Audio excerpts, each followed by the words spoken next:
Hello, everybody. December 5th, 2024. I'm here with my sister Kathy. Wrong.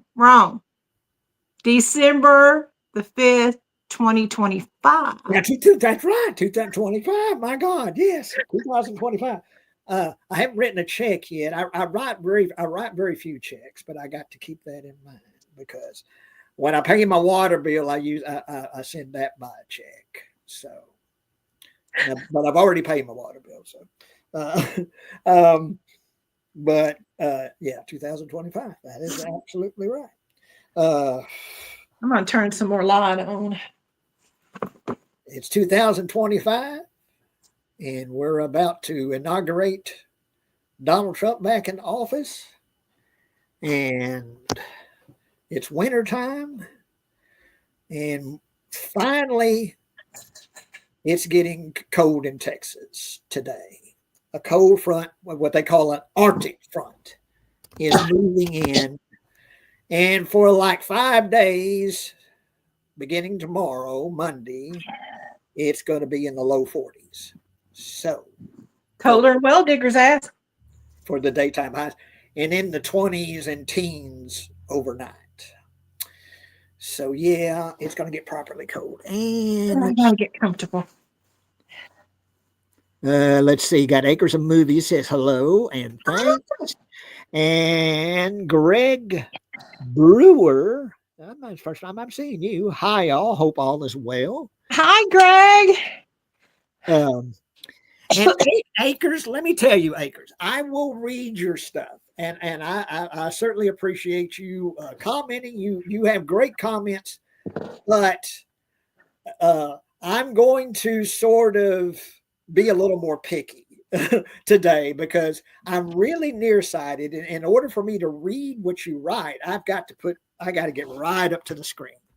And you're so you participate so much, which I really appreciate. But I may not read everything you write, and I may not read it right when you write it. So just letting you know. And Greg says, awesome shirt. Thank you. Yeah, I got this from Temu, which I get a lot of. I'm stocking up on winter stuff, and I've got some more Temu stuff coming. But I've got that. I got my Jaws hoodie that I really like from Temu, and I've really got some nice clothes from Temu. Which is warmer? Do any of them got the fuzzy stuff inside? Yeah, some of them, well, I don't know about fuzzy, but they got more insulation and they're got a heavier lining. This one's pretty light.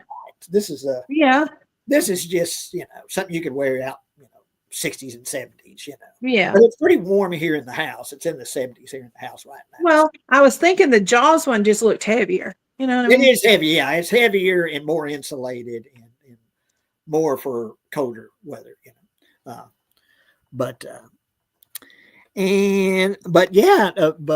I will read what you write there, Acres. But like I said, may not be as often as I usually do because I have to, like I say, I have to get right up to the screen to read it. But did you see the movie Cobra in theaters? Was that a popular movie? I don't even know if I saw the movie. I saw it. I saw Cobra but I didn't see it in the movies. I saw it after it came out. I think I might have saw it that way. I'm going to say VCR, if I'm not mistaken. We rented a lot of movies because I was raising 2 kids at the time, and we rented a lot of movies. So we'd have to work during the week, and then I'd take them, and we had to watch Cobra. But it was so big that none of us could really take it serious. I'll be honest. We laughed. Now Cobra, is that Schwarzenegger? Shoot, I don't remember. Who's in Cobra? It came out a whole minute ago now, and my tablet's across the room. Cobra, hang on. Cobra. Because I thought I went to Blockbuster and rented Cobra, so the kids could watch it.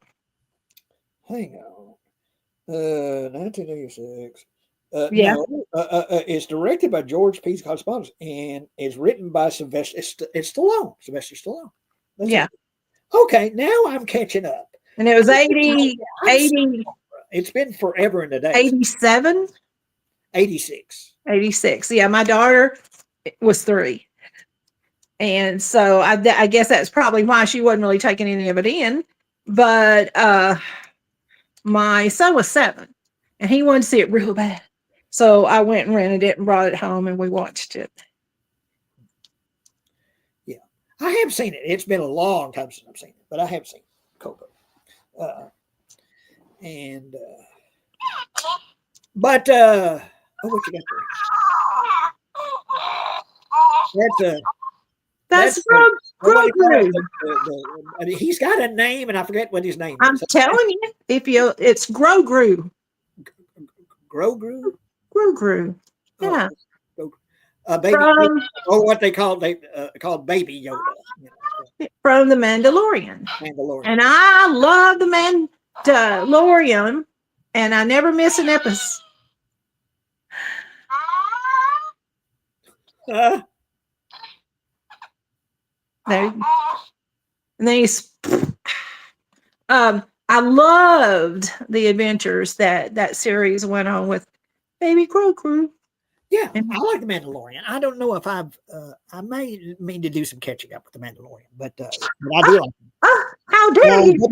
But Greg says Cobra is a great film. Rambo Ralph for life and Stuntman Mark did a commentary on it last night. Oh, cool. Oh, cool. Yeah. I did a watch along a few days ago with the Creepy Kentuckian and Uncle Bill from Dead Pit. And we did a watch along for Birdemic. And oh God, it's in the list of one of the worst films ever made. And it was fun. It was fun watching that, because I had never seen it. So I watched it first before we did the watch along. And it's like, oh, good Lord. And that was a fun watch along. But anyway, if you guys want to go and look that up, go to Dead Pit's YouTube page and look up the watch along I did with the Creepy Kentuckian and Uncle Bill for Birdemic. Birdemic. Shock and Terror or something like that. Birdemic. But yeah, it's on the Amazon channel. Anyone want to check it out? And Greg says, hi, Kathy. Hi, Greg. How you doing these days? My channel, plug, is Texas Nana's Place. And it's primarily me in the kitchen chit-chatting and doing things, Cooking, you cook. I do a little cooking. I do a little pantry haul. I do a little bit of reviews of stuff, primarily around food. Because I mean, the kitchen's my favorite place because I like to eat, and I'm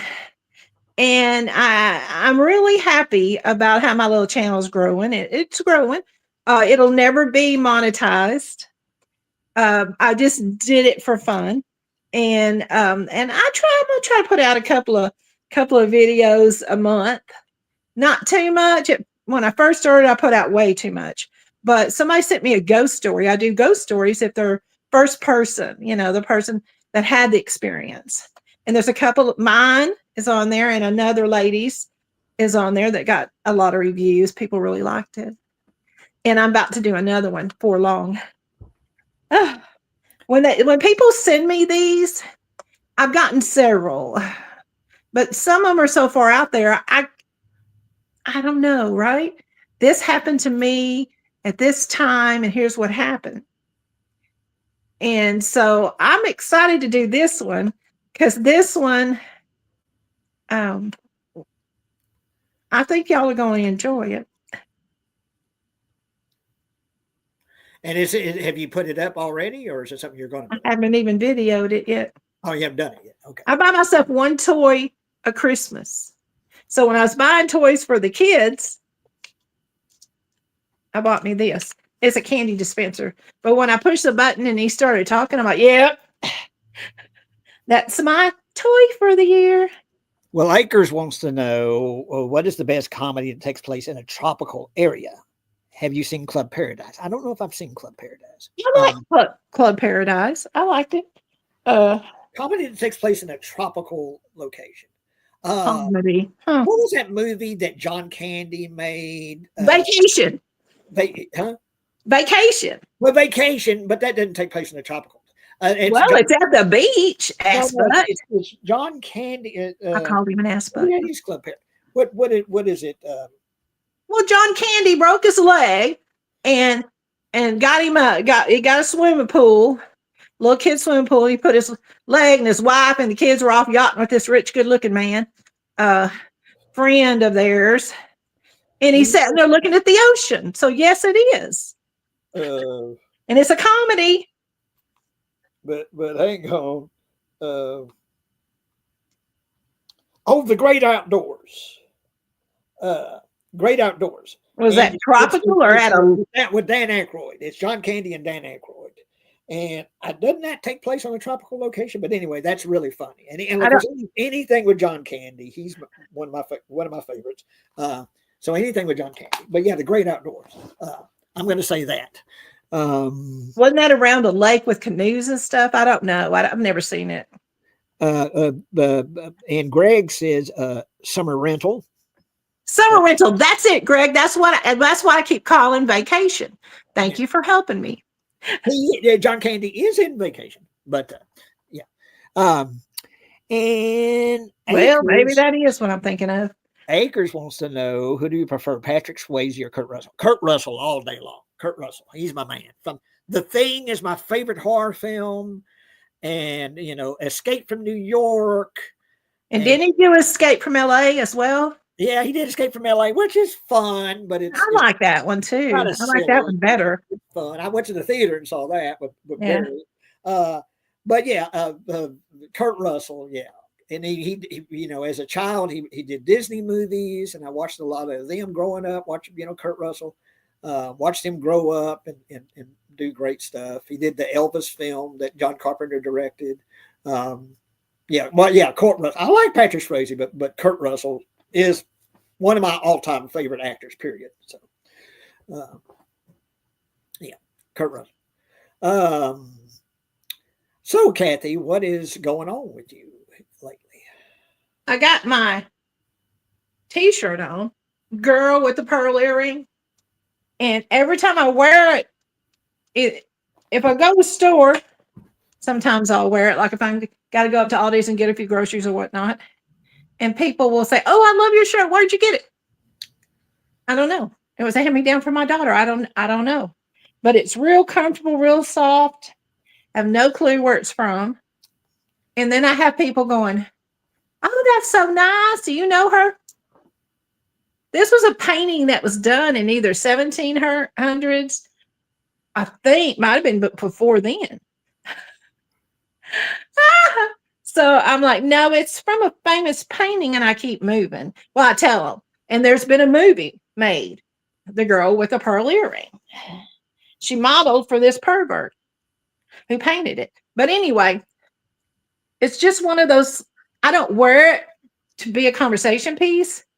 It's just real soft and comfortable, and I'll wash it, hang it up, and put it on. So I don't know.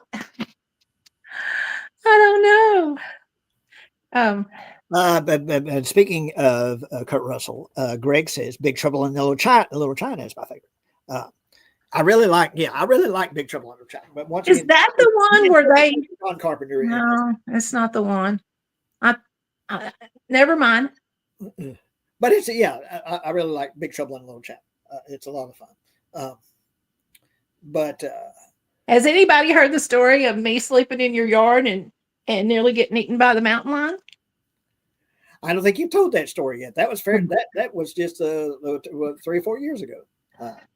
And my heart's in my throat every time I think about it, Jay. And that tent's still out there in the store building there, but I set that tent up for you, got you all prepared, got you blankets and all. I got in there, and you even brought me a before sleepy time snack, right? But anyway, tell the story. You made one night. When I came in your house to get my insulin because I'm leaving. I'm gone. Bye. Good to see you. Bye. You're like, where are you going? I said, I'm not getting eat up by a bobcat. It's not happening. Well, what happened was I got this bright idea in my late 60s that I had car camped the year before, uh, at a state park of Texas, at Fairfield State Park, that's no longer in existence, which was sad. It had like a 75-year lease from the state, and they wouldn't renew it because it's, so anyway.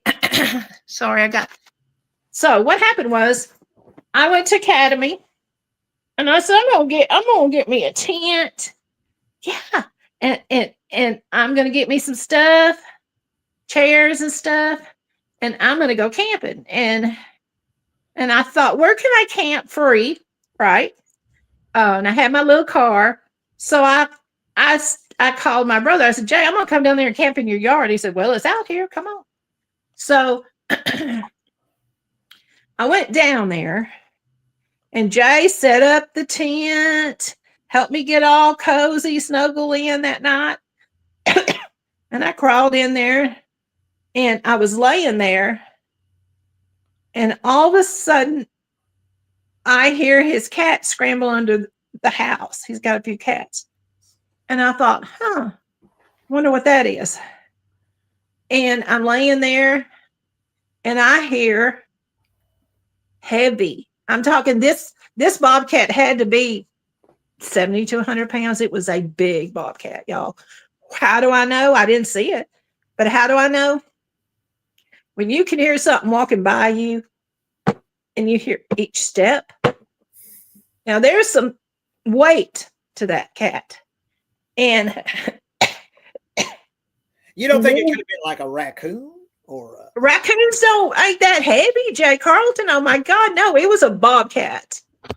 It was a bobcat. And we'll get back to after I finish my story real quick. And you're like, and what you told me prior to that, not right prior, but not long anyway. So what happened was it stopped at my tent, at the back of my tent, and took a big sniff like that, right, y'all? But did the deepest growl I have ever heard outside of a zoo. Growled. Y'all. My heart was in my throat. Well, I'm in this tent. If I get out, I'm probably going to get attacked. If I lay here, I might get attacked, but at least I'll have the tent and I can roll my blankets and stuff up over me. Might save me a little bit. And this was, Jay, it wasn't real late. Was it about midnight that this happened?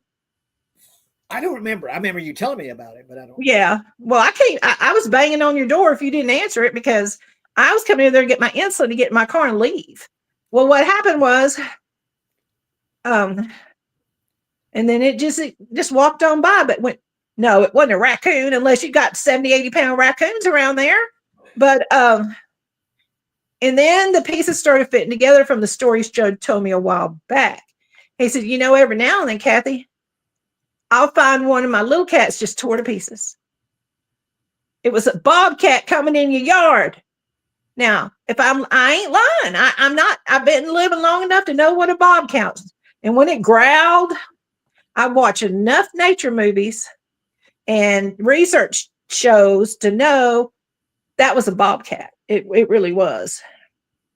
Anyway, so I laid there for about another 45 minutes and I didn't hear nothing else. So I get up and I go to Jay's door, and I think it was later than midnight, and I'm banging on the door. He comes, what? I said, I need in. He said, well, okay. He's unlocking the door. And I go straight to the refrigerator and I get my little carry-off thing. He said, what are you doing? I said, I'm loading up my insulin. I had some that had to stay cold. So he said, well, just put it in my fridge, which I did often. And I said, I'm gone. I'm leaving. Jay, there's something big out in your yard. And I ain't going to stick around to see if it's going to eat me. Well, he, oh my gosh, no. And he said, well, you could sleep on my sofa. Finished trying to get a little sleep on my sofa, but it's got stuff on it. And I said, well, that's okay. I'll just go, And we had made plans. I was going to do a short little film bit to go on one of his films, and we were going to, run around. And his friend Barry came out the next day. So I'm glad I didn't leave. He cleared it all off, made it real nice. and I went to sleep. And I got up the next morning and I told Jay, I said, I don't care what you say. I don't care what anybody says. I'm convinced that was a bobcat. That was a mountain lion that walked by my tent and got close enough to smell me and then growl real low. I'm just glad it decided I didn't smell good enough to eat. And it kept going. And when you told me you were having things missing or mutilated in your yard. Well, that was before I got all those cats fixed. And because we would have, and it was all inbreeding. So they would inbreed and have one cat have a bunch of kittens. And yeah, there'd been a couple of times I'd go out and it was like the beginning of Saving Private Ryan. It was just slaughter. I told you, it's that bobcat trying to decide if it wants to eat that or not. And glad that I don't have that anymore. Got all the cats fixed, so don't have the kittens anymore. But well, your cats ran under your house because I heard them going under there. That's what I thought. Well, wonder why.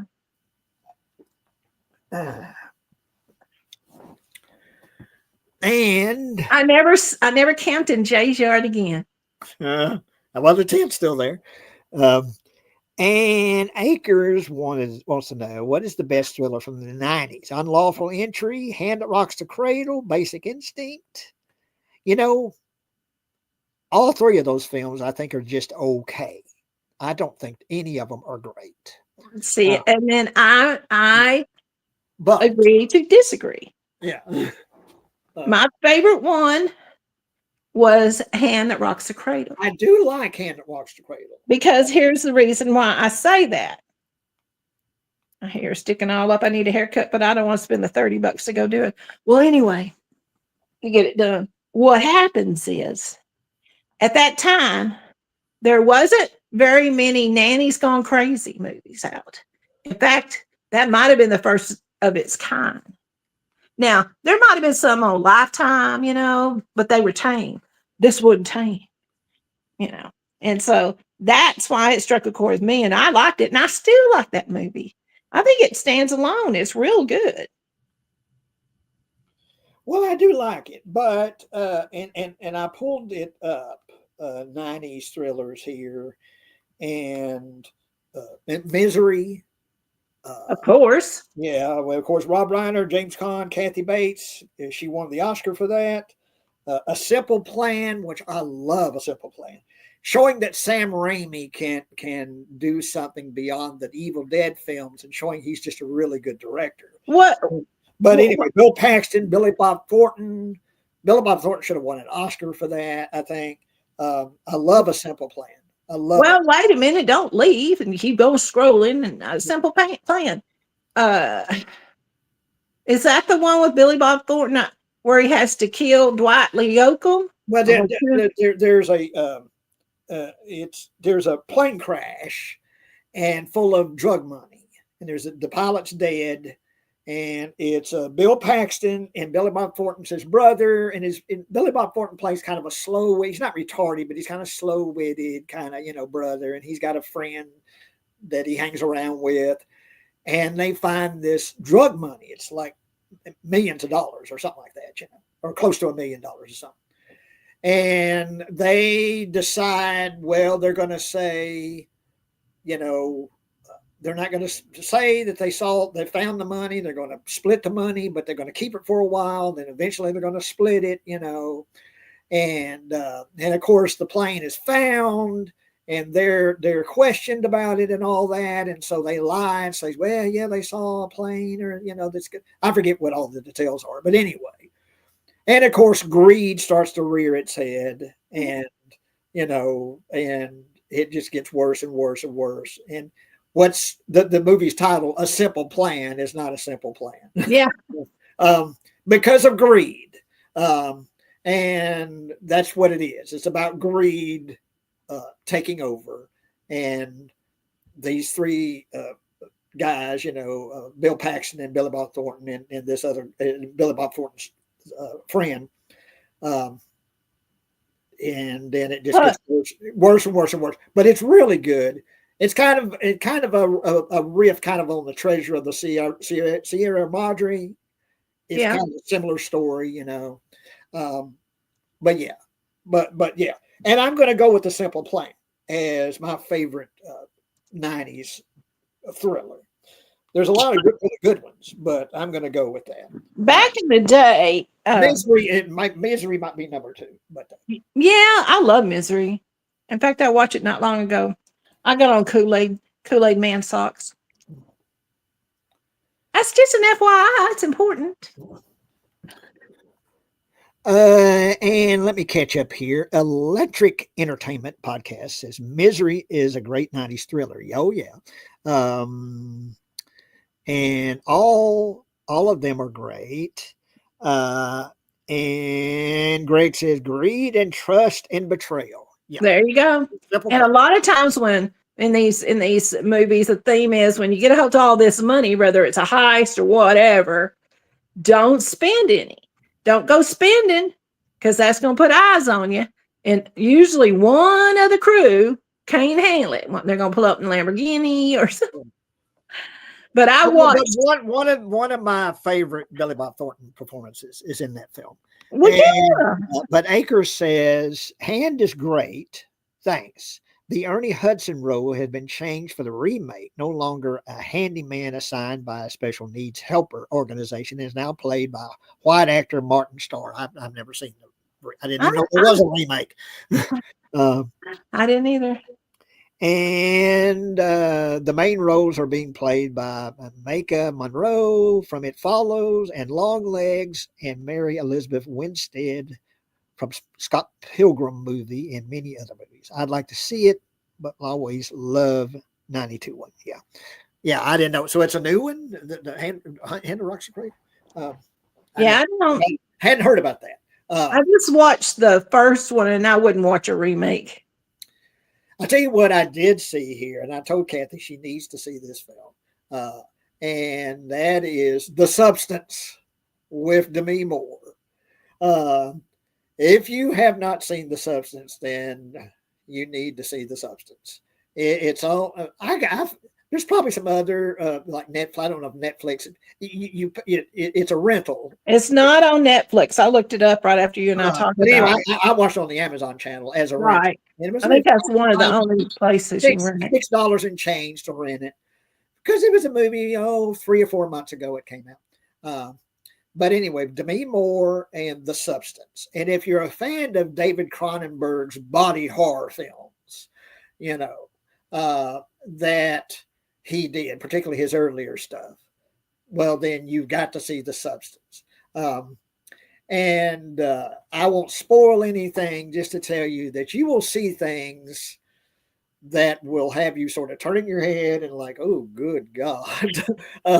and but Demi Moore just looks fantastic. She looks great. She still She's looks. beautiful. Yeah. She's in like in her early 60s now, but she's beautiful. But and the girl that plays her sort of doppelganger or double in this film, because the substance is you inject it and then a younger version of you pops out of your back and then but you have to switch once a week. You have to switch back. Yeah. You got to switch back to your original self, and then a week later you switch to your new self, the younger version, the younger, prettier version. But the younger version breaks the rules because she becomes famous and she wants to spend more time out doing the things she's doing. So she breaks the rules and stays longer than a week before switching back to Demi Moore. And the problem is, if you do that, your original version starts to decay, starts to, bad things happen. There's a reason it's set on week to week basis. Yeah, week to week. And oh gosh, when it gets to like the last half of the film, you will see things that you have never seen before, and you will be shocked. The makeup effects are amazing. I watched Terrifier 3 again a few nights ago. Rented that. That was another one, $5.95. And I watched that again. And if you're a fan of the gore stuff and the killings and all that, if you're a fan of that kind of stuff, and I am to some extent, then Terrifier 3 is a movie for you. Yeah, and of course Art the Clown, and David Howard Yeah. Thornton is Art the Clown. He doesn't talk, so it's all facial expressions. He's like a mime, and he's really great as Art the Clown, just the facial expressions. And so yeah, Terrifier 3. I prefer the second one. I think the second one is scarier and has more. Gross. Gross. Yeah, it's gross. Terrifier 3 is more comical. And I don't think it has as good of a story as Terrifier 2, but I still really liked it and definitely recommend it. If you haven't seen Terrifier 3, see Terrifier 3 and see The Substance. That might be a good double bill. There you go. If you want to really take in some visual, some visual, unnerving stuff. Yeah, Terrifier 3 and The Substance. Visual grotesque. And just great to see Demi Moore again, acting again. And so, let's see. Akers says, I've seen Misery over 50 times, though. Yeah, I love Misery. Analyze that one. And there's only one horror film that I made it through a little over, I would say maybe half, that I'll never watch again. And I'm a huge Stephen King fan, huge, y'all. If they adapt something for TV, and I'm reading The Cell now, but they adapt something for TV, I've watched The Stand a handful of times over again. Yeah. But the only one I cannot watch, Pet Sematary. Cannot stand that movie. I guess can't do it. And I've had people say, well, why don't you give it another try? No. I do not watch Rudolph the Red-Nosed Reindeer because all the reindeers make fun of them. And I do not watch Frosty the Snowman because he melts. Okay? And I don't watch Pet Sematary because I'm a mother and a grandmother and I can't hang. Well, it's especially for that kind of the line they draw is a child being killed. So yes, if that's the case, stay away from Terrifier 3 because the kids buy it in Terrifier 3. Several kids buy it in Terrifier. Well, now that didn't bother me. Yeah, but for some reason, Pet Sematary did not work for me. You see what's leading up to the kills and what happens afterwards, but you don't see the actual, because old Art the Clown goes upstairs and massacres a little boy while he's in bed. You hear it with an axe, and you see it later. You see arms and legs spread out and stuff, and then he's dressed as Santa Claus, Art the Clown. So he takes over the mall Santa Claus at one point, and he's standing and kids are coming he's got a bag. He always carries a bag, Art the Clown, and they're taking toys out of the bag, teddy bears and stuff like that. And one boy takes out a box and he goes, I wonder what I got. And he opens it up and it's a bomb. And it blows him up, blows a bunch of kids up. And so Art doesn't distinguish. He'll kill anyone. He'll kill anyone. He just don't care. So you don't care. But yeah, there's a lot of people. Well, not a lot of people. There's other people I've told that can't do Pet Sematary for that reason. Oh, really? I thought it was just me. Now, Art the Clown, I watched, was it the second one where he killed that teenage girl in her bed? Well, yes, that's the big scene, is the bedroom scene. Is that the second one? That's the second one, yeah. Okay, I didn't watch the first one, but I watched the second one because you and Jake said, oh, man, you ought to watch it, Kathy. You got to watch it. Like, and I said, okay. And I watched it, and I said, oh, that was good. There was a bunch of kids in that one, too, that got bit the dust. And I don't remember any kids being killed in Terrifier 2, but they definitely in 3. But in Terrifier 2, it definitely is that bedroom scene, but it's so over the top. Well, that's the deal, yeah. It's so extreme that it's like it's almost comical, almost, because it's so extreme that that's kind of like you have to laugh as you're being disgusting. Well, people that are they say you get where you're not sensitive to it, you know. Yeah. But And Greg wants to know, and I'll have to give this some thought. What was your favorite interview on Dead Pit? I'm going to say William Forsythe, um, because my all-time favorite comedy is Raising Arizona.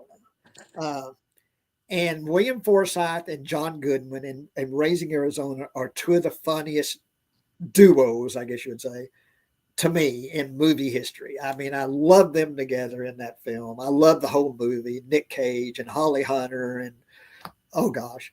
Um, but yeah, talking to William Forsythe about Raising Arizona, and talk to him about the Devil's Rejects and stuff like that. But just meeting him was so cool, and he was so nice, but yeah, I'm going to say William Forsythe, and it's my favorite. who was that you talked to? I might have been there that year. I don't know. I only went that one year, but that you were talking that there need to be a TV show of the Pretenders, or they need to bring it back, or No, I don't remember that. But William Forsythe was in what is it? About the Prohibition days. And there was a movie made. Oh God, I can't think of the name of the damn movie. But he did the series. He played Al Capone. Uh, oh, okay, yeah. William Forsythe. And I talked to him about that TV series, which hadn't come out like on DVD or anything, and we talked about that. But anyway, but yeah, William Forsythe, and but hang on. And Acres wants to know another one I'll have to think about. What is the top two movies you two have seen together? I don't Well, know. I can tell you the last one we saw together, we watched it on TV, and it was the original The Fog. And y'all, I was staying in his neighbor's beautiful guest house when Jay and I watched it. And after we watched that movie, the TV died. Now, did it not? Yeah, it died. Yeah, it died. But that's the last one we watched together. Now, the first one, I carried him to it when he was a kid because mama said he wants to go. I was going on a date, and she says, take him, he wants to go. And I said, Mama, we're gonna go see was it Barbarella? Barbarella. Was it Carrie? No, well, we saw Carrie at the drive-in, but we saw That's Barbarella at the drive-in, and I sat in the back seat. Yeah, it was Barbarella. Anyway, y'all, I told my mother, I said, he's too young. I'm not, I'm 8 years old. 9 years old. It's a spaceship, and Jane Fonda is floating naked at the beginning of it. She's naked. You don't see a whole lot. You can tell she's naked, but I was too young at the time to be attracted to Jane Fonda. I thought, well, she's pretty. Or anybody, really. Yeah. But she took me to see Jaws. That's probably the one at the top because it's my favorite. It's become my favorite movie, Jaws. Yeah.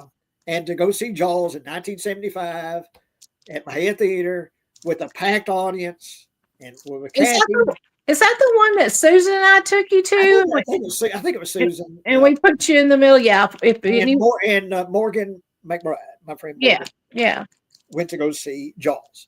And so that's probably my favorite, seeing the movie with you, and just that big audience and just really taking that movie in. And yeah. But I carried him to see Carrie, y'all, in the drive-in when he was, what? I don't know, Jay, 6, 7?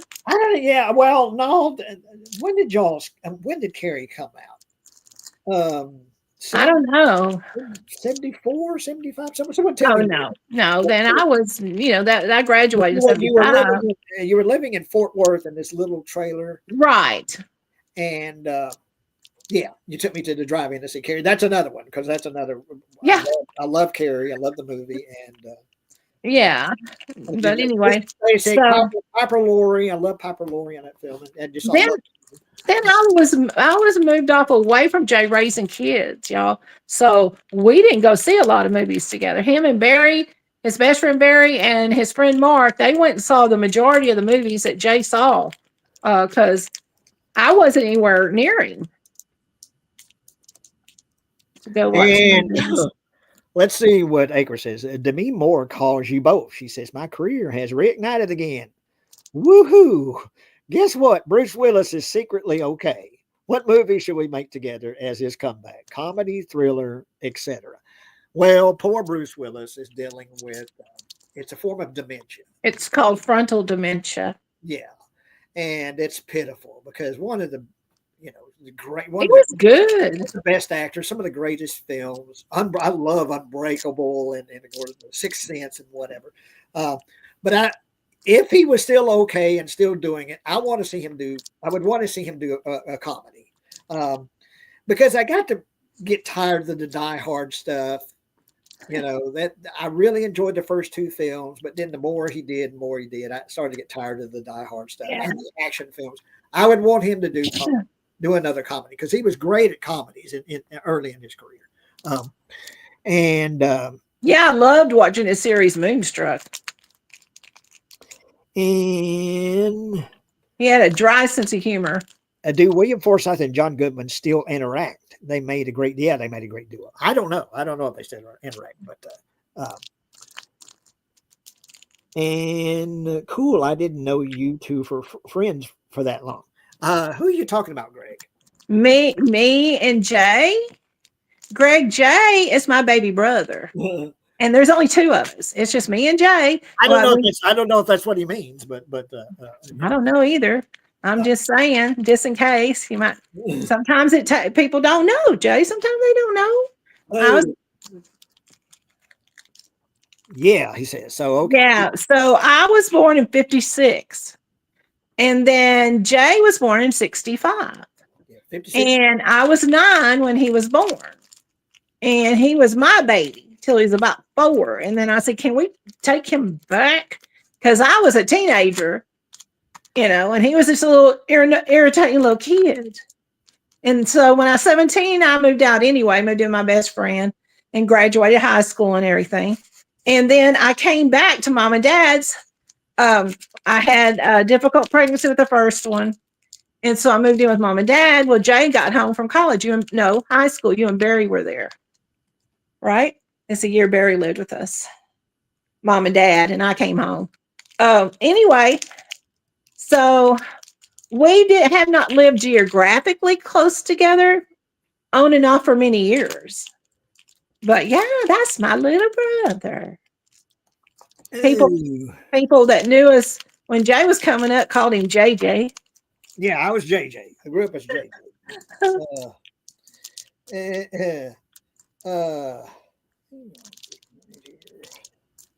Yeah, because see, I have fun doing streams with Jay. Now, I can't do them real often, but I have fun doing streams with Jay because I would say,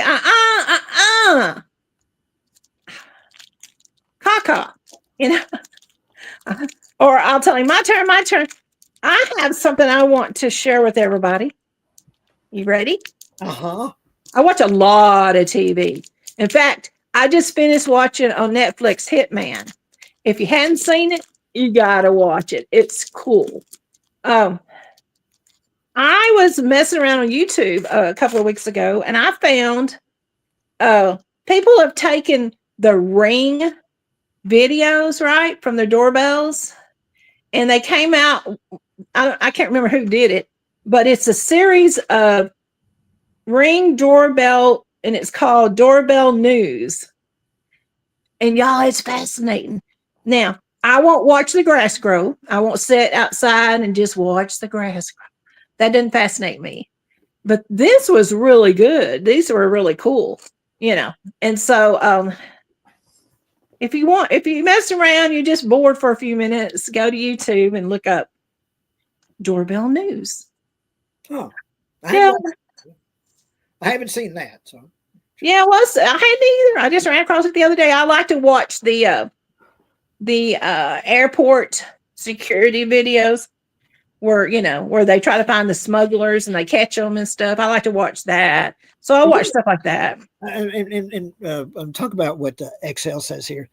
Acres of Movies says Bruce excels in Hugs and Hawk and Bonfire of the Vanities and Moonlighting. Yeah, I remember Moonlighting. I like Moonlighting. Yeah. But I watched a Brian De Palma documentary. I think it's the second time I've seen it, but I watched it last night. It's on the Amazon channel. I think it's just called De Palma, um, and talked about it's him hosting it. Talk about all the movies he directed and stories about making the films. And Bonfire of the Vanities was a big flop because because people that had read I had never read the book, but people that had read the book said they just massacred the book with the movie, and so it's Tom Hanks. Well, no, hang on just a minute. And Bonfire of the Vanities. Hang on. Yeah, I like Bonfire of the Vanities because I didn't read the book. I have astigmatism real bad, y'all, and it's hard for me. And it was when I was in school, but they figured out it wasn't dyslexia. I was just had so much astigmatism. Once they adjusted my glasses, it wasn't a problem, growing up. But it's hard for me to read. So even a young adult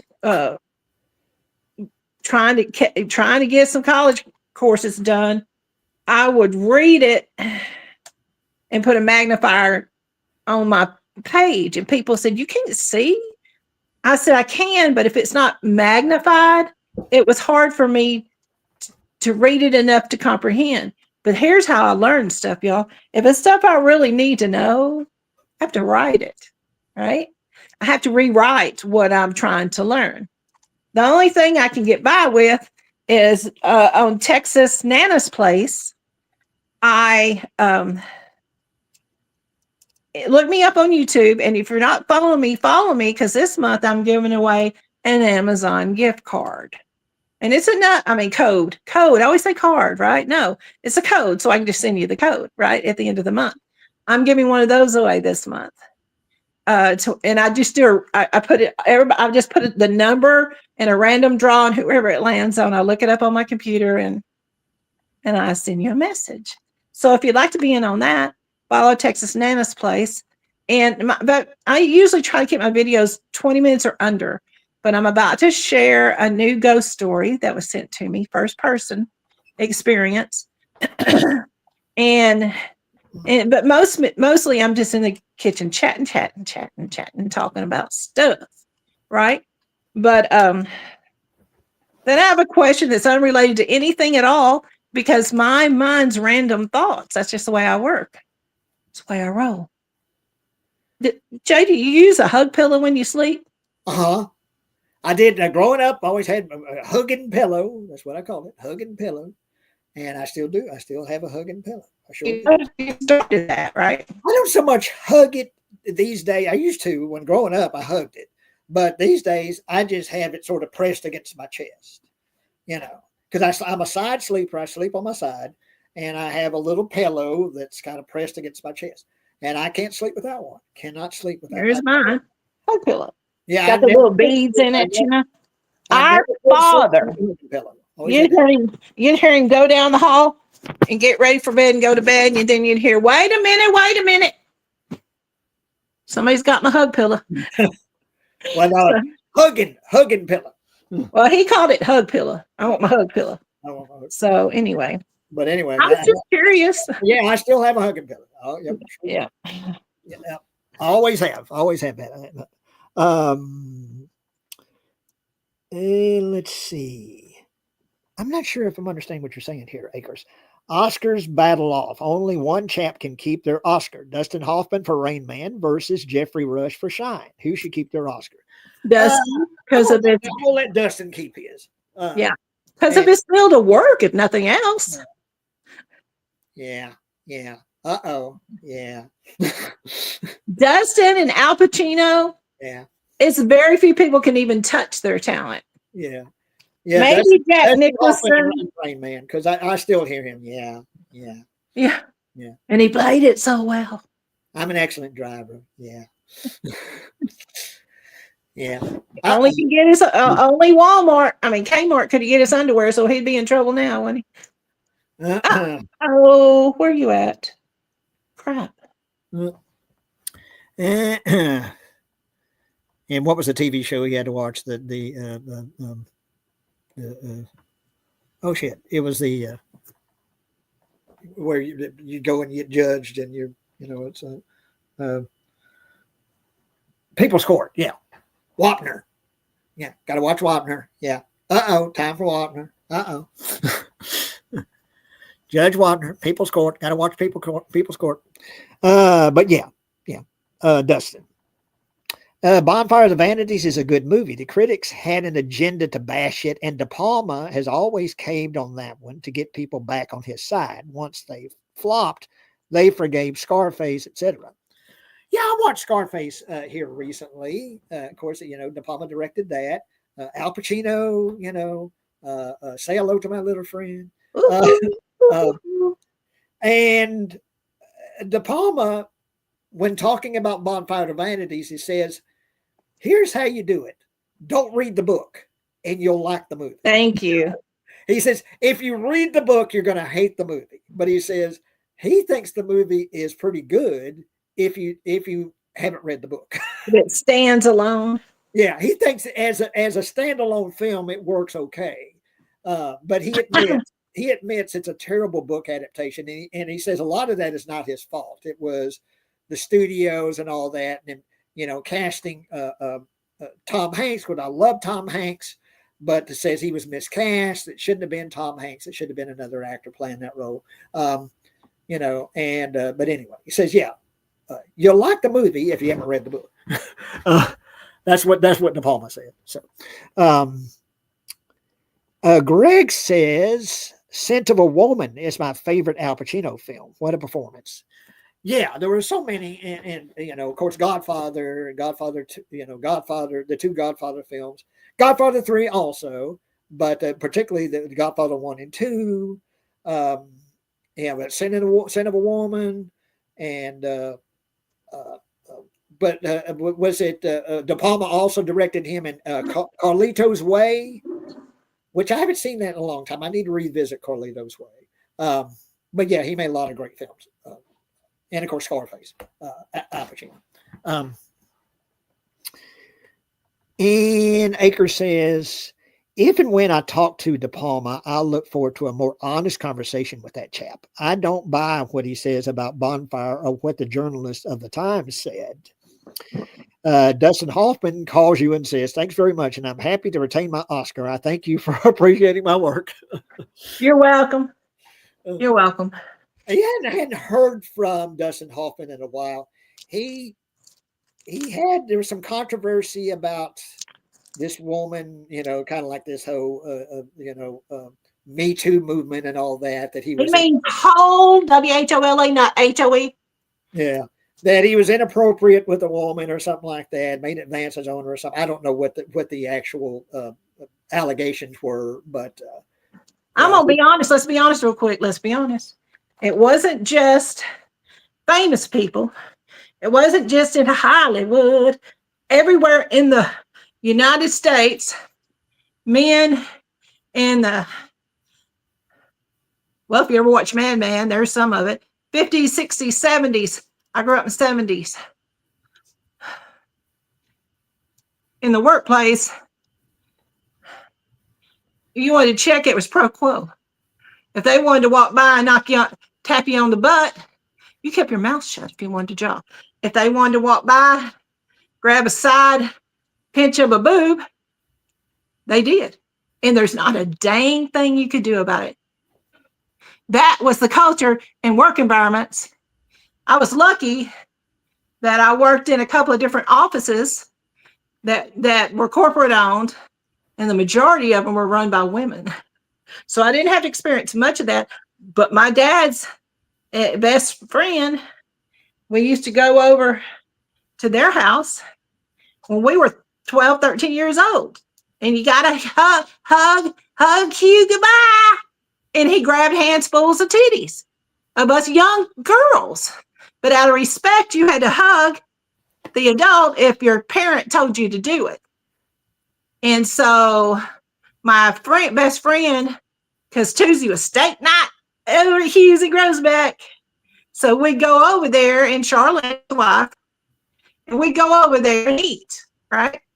But to hug goodbye, so the steak cost me something, okay?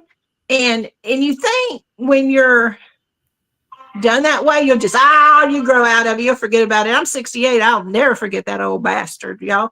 And what was so funny was on the way home, I told Dad, and Susan did too. She said, I mean Donna, she said, I'm gonna quit going. JC, I appreciate your offer, but I'm never gonna go back over there. And I said, yeah, and I don't think I will either. If y'all don't want me home alone, I will go down to Donna's house, which was our neighbor, right? And we told him. He said, well, I don't imagine he meant it like that.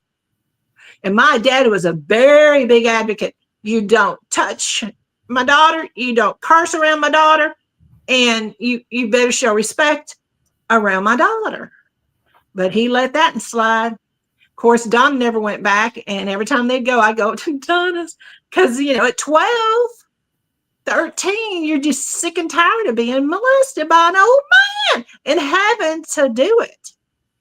Now, if we refused, no, we're not going to hug Uncle Hugh goodbye, I would have got a lecture for 12 miles. I would have got grounded. I don't know what else Daddy would have done to me, but you did not disrespect adults around my father. Well, yeah, but that was the culture in the 70s. Yeah, there's a lot of things that were accepted during the 70s and the 60s or whatever, even the 80s, that, you just shake your head now that I can't believe that women endured that. That women endured that, or that, black people, the racism, not saying there's not still racism, but during me growing up in the 70s, in the 80s, particularly around, Texas, around where I was growing up, racism was just so common. It was just, you think about it now and think about how disturbing it is. But back then it was just commonplace, that kind of racism. And it doesn't excuse it by any means. I'm just saying at that time, it was considered almost normal, that level of racism. And what you're saying about how women were treated, during that time. And we grew up, y'all, in a little South small towns area. Okay. So that's just the way it was. Misogynistic. Yeah. So I just learned, and Dad said, was it that bad, sis? I said, yeah, it was. And he said, well, I'll have a talk with him. But I don't know if he ever did. But when I was 19, I decided I was going to go over and confront the old fart. He owned a tire store downtown Groesbeck. So I went over there. They're long dead now, but I don't care if he's alive and he sees this. And I went over there and I went in. I said, hi, I come to see you. We called him Uncle Hugh, right? He sold me my very first 8-track player for my car and to carry around, right? Anyway, I said, I come to see you. And he goes, well, let's go next door. Well, it was across a little street to the cafe on the corner, and I'll buy you lunch. And we did. We walked over. He didn't attempt to touch me in any form or fashion. I was hoping he would. I was going to deck him, but he didn't. And we went over there. We had lunch, and it was quite pleasant. And I was kind of cute back in the day, y'all. Anyway, the reason I say that, everybody, all the men folk, everybody that come in, hey, Hugh, this is like a niece to me, y'all. I'm thinking, oh, Lord, what'd you do to your nieces? But anyway, we had a nice meal, of course. I even offered to pay for, I said, let me pay for my part. He said, no, of course I'm treating. I said, okay. And then he said, why did you not want to come to my house anymore? And I told him out loud in the cafe. Well, let me tell you, Mr. Lynn, my next door neighbor, Donna, and I, which both worked for my dad at the marina that time, we got tired of the way you'd grope us every time we would come, telling you goodbye, giving you a quick hug and away. That's one thing. But you would grope both of us every chance you got when we'd hug you goodbye. Oh, I didn't aim to do that. And I said, yeah, but you did. And I think Daddy had a talk with you. Well, yeah, he said you said something about that. And I said, yeah, and I don't lie. Never going to lie to my daddy. That's for sure. I respected him too much, But I just thought it was funny.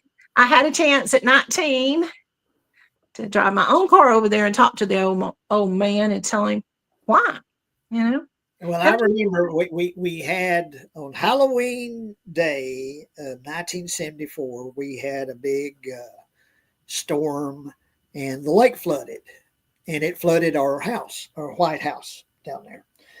I was at what was called the Halloween Carnival at Ross Elementary. I love that school. My mama took me to that, and I think she actually got a call at the school from Daddy. I don't know how that worked, but no, he was there, and he got a But anyway, Dad got in contact with Mama at the Ross Elementary, and telling her, said, "Mama, our house is underwater, basically, and y'all going to have to find somewhere to stay tonight." And that's where we went. We went to Hugh and Charlene's house and spent the night. I think you were with me, Kathy. I'm not positive. No. When I found that out, I was a junior in high school, and I was already living with Susan. But Mother had me come up to the school to be with you at the carnival with her. Oh, okay. But I remember I did, and me and Mama, I guess, stayed at Hugh and Charlene's house. And at the time, I didn't know he had done that kind of thing with you, of course. But yeah. So see, there's just things that we just, oh wow, that's just the way it is. You know what I mean? Maybe hearing from Blair here. Hey everyone, good to see you both. Hi Blair, how you doing? Blair Hathaway and Akers asked, "Have you seen The Associate starring Whoopi Goldberg and Diane Wiest and Eli Wallach? She wears Mrs. Doubtfire style makeup to appear to be a white man executive investor on Wall Street." I don't think I have seen that. I haven't seen that. I'm just not a huge Whoopi fan. I didn't care. I liked it when she was doing the Star Wars. Is it Star Wars? Was it Deep Space Nine? Yeah, I liked her okay there, but I might have to try to find it just to see what it looks like. But I don't think I've seen that. Let's see. These subjects are triggering. Sorry, I brought up Mr. Hoffman, and that is what his reputation has become. Well, no, we're here to talk, and we just talk about everything. Yeah, we talk about everything, and that's what that's what I want these streams to be, is just being honest and just talking about everything, within reason. I like I say, I'm trying to clean myself up in the way that I acted in the previous streams I was a part of. But yeah, be honest, and I think that's kind of what makes this show what it is being honest about ourselves and the stories that we have to tell. And not all stories are fun and sunshine, lollipops. Not everything. And I've had a lot of therapy, not because of that, but I've had a lot of therapy. So here's what I've figured out. My self-esteem was in the gutter for so many years, and now it's not. So Jay don't know. He has no clue what his sister's going to say. But we enjoy bouncing off each other, so he don't mind taking a risk. Yeah, and I don't. No subject is off subject, it's really. As far as the past or whatever, I like that we talk about such things. And the bottom line is, y'all. People that may be watching that can relate to some of the things we're talking about.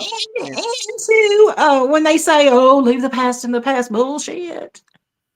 Sometimes it's good to air it, because what if somebody else was thinking, oh, I really want to talk about that, but I better not talk about it, y'all. Well, the Lakers says, yes, these events happen to me and worse. So triggering for me. So sometimes that is difficult. I'm sorry, Acres. I really am, but I gotta be me. And I don't sing, y'all, so I promise I won't.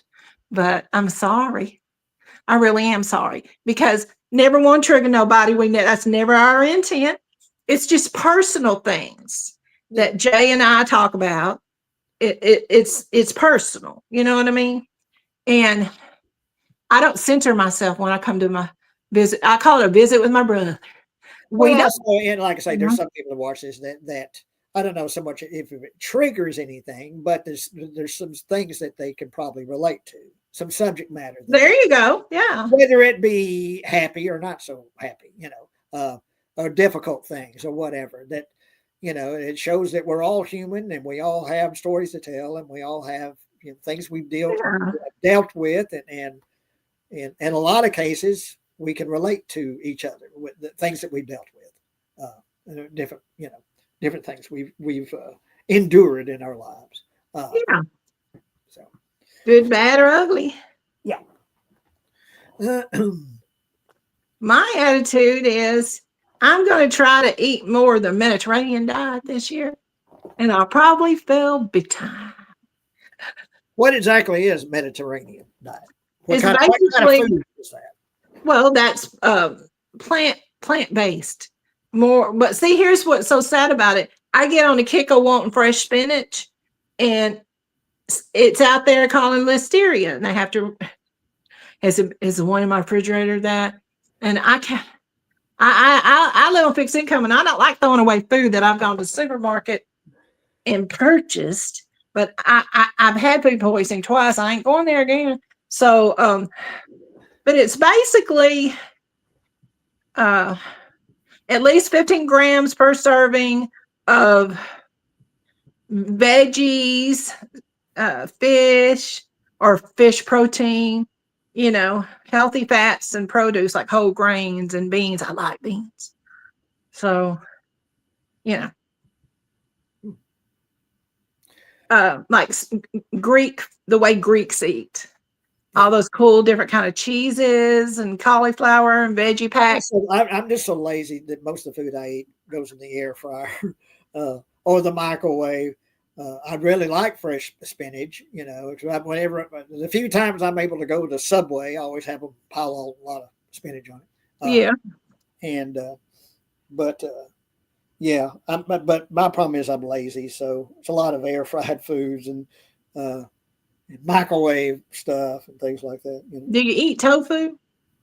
I like tofu. I haven't had tofu in a long time, but I don't like it. I don't. Maybe it's because when I did have it, it was on a sandwich. It wasn't prepared properly.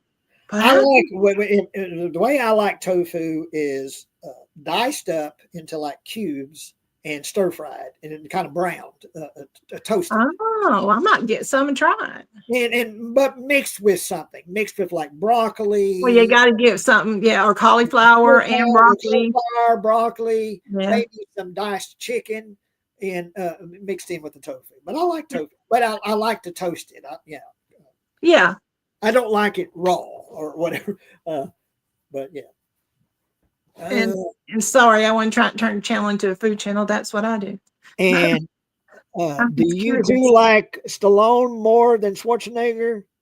I think I do too. I really like Schwarzenegger, but I think maybe I don't know though, because Predator. I love him in Predator. Well, now there's so many films that I love. Is Stallone? Stallone got that new TV show. Yeah, and I haven't seen it. Where I watched one or two episodes of it, and it's good. It's like a mobster or something. Yeah. He got out of the pen. It's called Tulsa. He got out of the pen, and he's like, "Well, it's been so many years he's been in the pen for being, a mobster. I'm just gonna go somewhere else and be one." And it's really cute. I really like it. I'm gonna put him even for me. Stallone and Schwarzenegger. I'm not going to pick one or the other. I like I'm it. not a big Schwarzenegger And Acres like I fan. like feta cheese. I like feta cheese. Ooh, I like feta cheese too. I'll tell you what I really like, and I got to not buy it too often because I'll stir fry it with eggs and spinach, and that is goat cheese. Oh, thank you. Now, oh, sorry, y'all. I eat a lot of stir fries because I cook for me. I cook for one. And it's just what I like, right? I'll do some hamburger meat or turkey meat and drain it real good and throw in beans and, maybe some pasta of some kind, tomatoes. I mean, ugh, I'm not hungry, but I could talk food too much. That's for my channel. Greg says, you two enjoy going to drive-in theaters. I missed them. They're dying off here, and I think only one left in the state. Yeah, and speaking of Terrifier 3, I saw that at the drive-in.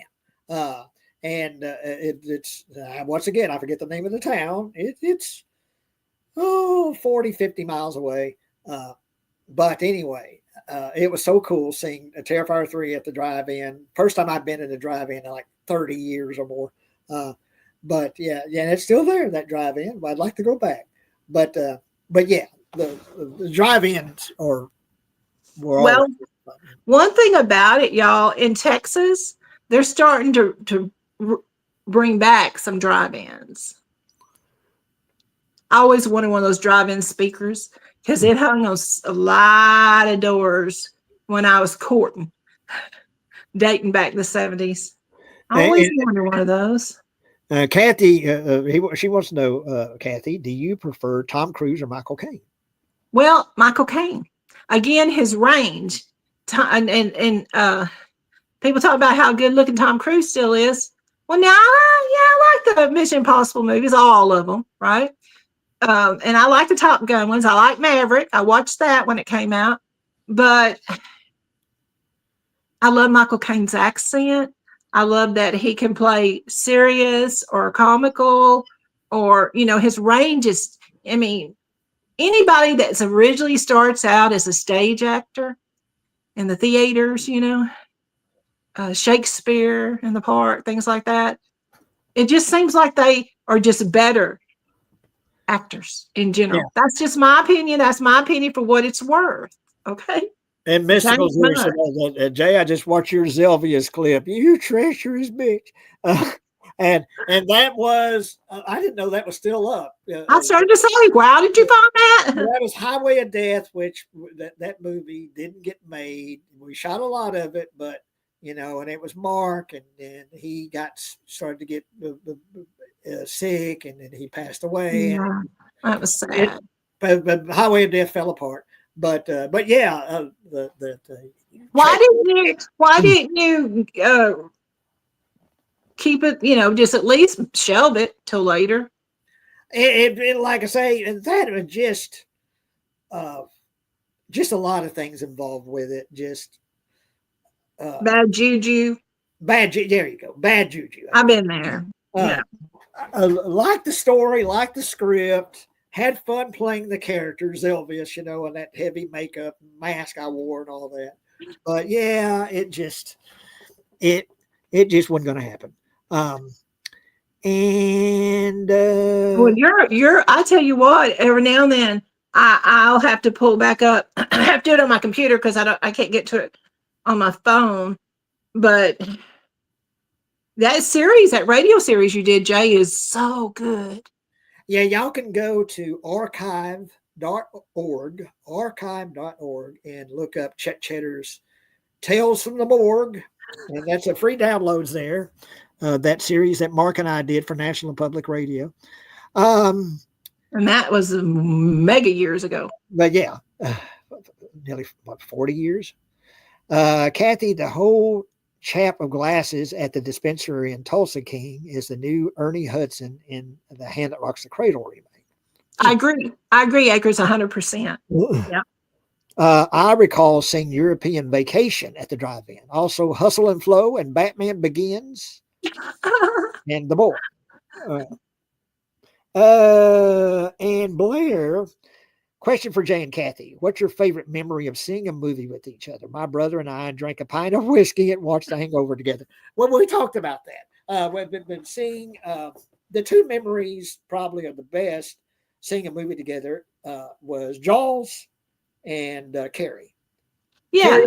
Carrie at the drive-in and Jaws at the Mahia Theater. And see, Jay and I are so far apart in age, that I think to me it was Jaws. Carrie was fun, but I think Jaws was the one that I remember the most because I was a junior in high school when I took Jay to see that. It just come out, and Mama said, "Jay's got to see that movie. He's got to see that movie. He's worrying us to death. He's giving me fever. Well, I'd I read the want to book. see that movie." Yeah, but got the book. I read the book. Yeah. I'm 9 years old. It's 1975, and as my friend that used to come during the summertime, uh, when Daddy owned ran the campgrounds, they would come down the McBrides, and they had a camper. And then when we moved up here, Daddy fixed them a hookup spot where they could put their camper here by the house. And so they stayed here in their camper. Yeah, I remember that. Hooked them up to electricity and everything. So Morgan was here with his folks, and I remember it was Morgan that had said it. There was a knock on the door, and I went out. I think it was nighttime, and said, "Hey, you want to see Jaws?" I said, "Oh God, yes, I want to see Jaws." And and I think you got suckered into taking me. Well, no, I was going to go see it anyway. Susan and I were going to go see it, and Morgan's mother was going to take you boys, and so that Susan would spend the night. Of course, her car was there. I had a little '66 Chevrolet that I drove. It was out there too. I mean, so whoever had the most gas would make the trip to town. Anyway, so that's why he asked you the night before, because they were going to take you the next day. When we got up, we were sitting in there fixing something to eat. Mama got up and come in there. She said, are y'all going to go see Jaws? Because, see, we thought you were too young, Jay. We really did. We thought, well, like I say, you have to remember in 1975, this was the first movie that kind of initiated the summer blockbuster.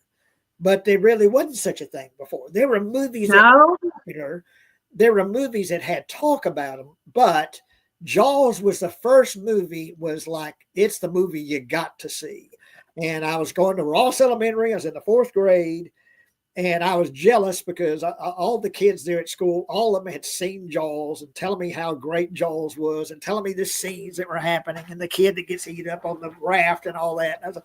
And I had read the book, which at 9 years old was probably, I was a little young to be reading that book too. That's okay. Well, anyway, Mama said, well, if you girls are going to go, would you take Morgan and Jay? And we said, yeah. And she said, listen, y'all put them in the middle between you and Susan, because they're one or both of them might get scared. I was scared, but I was exhilarated. I was scared and exhilarated at the same time. And I remember squeezing Susan's hand at the beginning. Yeah. When the girl gets eat up, I was squeezing Susan's hand, holding her hand and squeezing her hand. And but then I relaxed. But and also it was sort of a shared experience with the audience because it was a packed theater. Yeah. I think every seat was full. It was the first movie that and the balcony. Standing in a long line to see. Yeah, they had a balcony. But it was one of the few times I was in Mahia Theater that it was absolutely packed. And seeing Jaws with this audience that was all, wrapped up in this film, laughing at the same time and jumping at the same time. And then when the shark was blown up, die, you son of a bitch. Or smile. Is it smile, you son of a bitch? Yeah. Everyone stood up and clapped and cheered and hollered. And so just to share that experience with the audience was really cool, And this one of my favorite experiences in a movie theater, just watching Jaws with the audience, So I remember Susan saying, Jay, are you okay? And I looked at her kind of funny, and she goes, he's holding my hand real tight.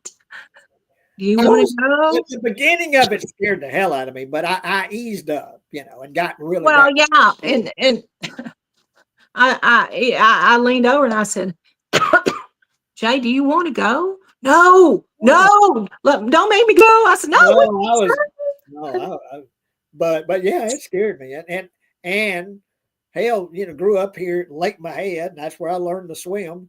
I was afraid to go in the damn lake there for the first like couple of weeks. God, there ain't gonna be no sharks at the lake. It's fresh water, but well, but it bull had a big sharks. impact on me. Yeah, If there's any inlet into freshwater lakes, bull sharks get in. Freshwater lakes sure do. but anyway, yeah, it But was. there wasn't any ocean anywhere near us, You so just you have to remember at the time, Jaws was a big deal. Everyone had to see Jaws, and yeah, you see wasn't the nothing like commercial on it. TV with John Williams and that point of view shot of the shark, swimming through the water. The commercial that would pop up on TV. Yeah, that was a big. Jaws was a Yeah, big deal, that was cute. and so. Uh, Don't make me go. No, I'm not gonna make you. But if you want to, we will. No, no. Because back then it was like $1.25 to see a movie or something. yeah, and I remember a vivid memory when going to and I saw several movies with you. I don't have vivid memories of what movies I saw with you at my theater. I remember seeing it was me and Selena and you took us to see Friday the 13th Part 2. Yeah. And that was the first R-rated movie I saw in the theater. Might have been, I don't think it was the first one. I don't know because we didn't have HBO or anything. And it might have been before I think it was before we got a VHS player. So might have been the first R-rated movie I saw. But it was Friday the 13th Part 2 in my theater. And you took us to go see that. But I remember vividly, if I would go see a movie with you at my head theater, you'd give me some money. Jay, you know what I want? Yep. And it was pickle juice on ice. So I'd go to the snack bar and they just get the pickle jar, and just get like a scoop and just, they fill it with that crushed ice, that great crushed ice. You got to, Yeah. and then fill it up with pickle juice. Well, I'll give you money to get you candy, soda, anything else Oh you yeah, want. yeah, but But that's mainly what I wanted. had to Yeah. get you pickle juice on ice. So yeah. But yeah, I had a lot of fun taking him because you got to think I'm so much older that I'd either already seen it or wanted to see it. And mother would say, and if it was an R rating, my hey, let me in with him as a little kid. She'd let me in with him, but she'd Miss Woods ran it then, and she'd say, "I'm gonna let you in with him. Are you watching him today?" "Yes, ma'am." She said, "Well, he doesn't leave your sight. If he needs to go to the restroom, you need to embarrass somebody and go right in there with him. You do not leave him unattended." She was old school, did not play. I said, "Yes, ma'am. He'll stay right with us." And you did. You minded. Oh, let's see here. Oh, y'all see behind me, you see I've got the Batmobiles, Hot Wheels. That's what I collect. And what was it, last week? I was so excited. I got the Batman and Robin Batmobile. Is it white? Oh, no, I see. It was, aw. It's the Batman and Robin Batmobile. Is it blue? New for, yeah, it's blue. It is blue. But yeah, new for 2024. I got a new Batmobile. So, yeah, I'm like a kid in a candy store. And I see a new Batmobile. Oh, new Batmobile. Yeah, and they put them out pretty often, though, don't they? 60-year-old man. Oh, look, I got a new Batmobile. Hey, I bought Grogu. I buy toys for myself. I don't have a lot of room, so most of my interest was in miniatures. So I bought some quality miniatures in auctions and stuff. But Grogu, he's my buddy. Yeah, Blair, Jay and I love movies. We've always loved movies. Daddy raised us watching movies. And he tells her, "Yeah, let's go to a movie coming on. We're going to watch it." Of course, it would be John Wayne. And then he introduced me to Good, Bad, and Ugly, Clint Eastwood, right? And I watched a lot of Westerns with my daddy. So I rewatch them now. In fact, my favorite one is Hatari, right? And I love that movie because Daddy says, "Well, you like going to the zoo and you like animals and stuff, nature." And I said, "Yes, sir." He said, "You're gonna like this one. They're catching animals for the zoos, is what they're doing, so they can." I said, "Daddy, that's mean." He said, "No, now listen. They're preserving animals that could go into extinction someday." I said, "Well, okay, then that's okay."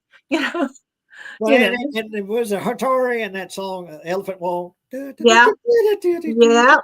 Um, I love and that. but let me catch up on some things here. Um, okay. Do I think Michael Caine could have worked as James Bond? I don't know, Michael Caine. Why not? Early Michael Caine, earlier Michael Caine. Maybe if they give him a shot after Roger Uh, Moore, but I I don't think he could, y'all. That's just my opinion. but Mystical Mark passed away in 2010 is when Mark passed away. And Aker says, I agree. Michael Caine was very good looking as a younger man, had a great career all along. So wonderful. Thanks. Um, and wondering if you saw Eve of Destruction, 1991, a fun movie. I'd like to see more movies like that made. Fun ideas, action and thrills and locations. I don't know if I've seen I Eve of think Destruction. I did see it, but I don't remember much about it, y'all. Thank you, Akers. Excellent radio series. Those are great stories and more for the future. Are you talking about my chit chatters? And Greg says Jaws is pretty graphic for PG rating too. And in 1975, yes, yes, Yeah, it was. yeah. Well, you know, the same way with Exorcist, people were leaving the theater and puking outside. Well, that was R rated, Well, I but know, but what I'm saying is that being, and just the extremes that that movie yeah, went to. I mean, 1974, I can imagine. Um, I'd yeah. already watched enough horror movies. I was desensitized, but But anyway, going to the movies used to be so much fun, and then cell phones came along and ruined it. Yes, I can't. But I never have watched a movie on the cell phone. I never will. Uh, no, um, me neither. and yes, I had an afro. That was I used to have big red afro. Now I'm bald headed, and that's intentional. My hair didn't fall out. I've been shaving it or buzzing it and keeping it cut. Uh, if I let it grow, I would have another afro. It'd be mostly gray instead of red, but yeah. It Uh, comes in, y'all, like real tight ringlets, yeah, like tight, bushy nearly. real tight and real curly and yeah, and basically an afro. Yeah. Um, and you do not want a tour of my home. Trust me, you really don't. It's an old trailer house. I'm proud to have it. I'm happy to have it. Thankful to have it. But you really don't want a tour of it. There's nothing much. There's nothing to see that would impress you. I promise you. And Electric Entertainment Podcast. Jay, do you still have plans to upload your movie Dawn to YouTube? People would Someday, love it. someday, yes. Um, I need to get it onto this laptop first. I've got the file on a portable hard drive, and I need to get it on here. And yes, someday I will. That's the plan to get it up, and I'll let you guys know when I do. But and let's see here. What I mean is, people bring their cell phones into the movie theater and constantly turn them on throughout the movie. It's distracting. Well, yeah, and No, talk on the phone and then them damn bright lights. right. That's what. Yeah. Theater, and people in front of you got their damn cell phones on, and you see that light, and yeah. My family shuts them completely off. I have a grown daughter and son-in-law, 2 grandkids. Like when they go to watch something, the phone goes completely off. What few times I've gone to the movies and watched a movie, I turn my phone completely off. And we go to this theater chain where you go in there and you can sit down, and there's a long bar in front of you, and you can order food. You can order mixed drinks, I think. But you could, have the food brought to you.